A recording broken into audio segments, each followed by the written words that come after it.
Hi friends, మీకు ఈ video నచ్చితే లైక్ చేయండి, సబ్స్క్రైబ్ చేయండి. సూర్యప్రతాప్ ఒంటరిగా కూర్చొని ఆలోచిస్తూ ఉంటే దీపక్, విజయాంబిక అక్కడికి వస్తారు.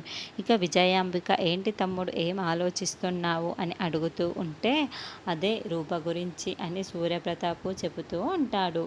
ఇక విజయాంబిక ఇలా అంటూ రూప కోసం తనని అత్తారింటికి పంపిస్తే ఆ ముత్యాలు రూప మీద ఉన్న కోపం మొత్తం చూపిస్తుంది అని విజయాంబిక చెప్తూ ఉంటే సూర్యప్రతాప్ ఆలోచనలో పడతాడు.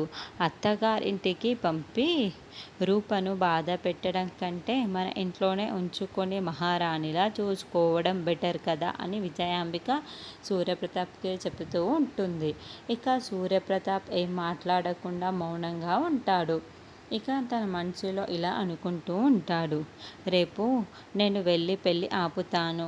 నాకు నా కూతుర్ని ఎలా చూసుకోవాలో నా కన్న తండ్రిగా నాకు తెలుసు అని సూర్యప్రతాప్ అనుకుంటూ ఉంటే మరో పక్కన తన గదిలో ఏడుస్తున్న పడుకొని ఉన్న రూప, రాజు, శ్వేత ఇద్దరు పెళ్లి బట్టల్లో అలా కళ్యాణ మండపంలో వస్తూ ఉంటారు.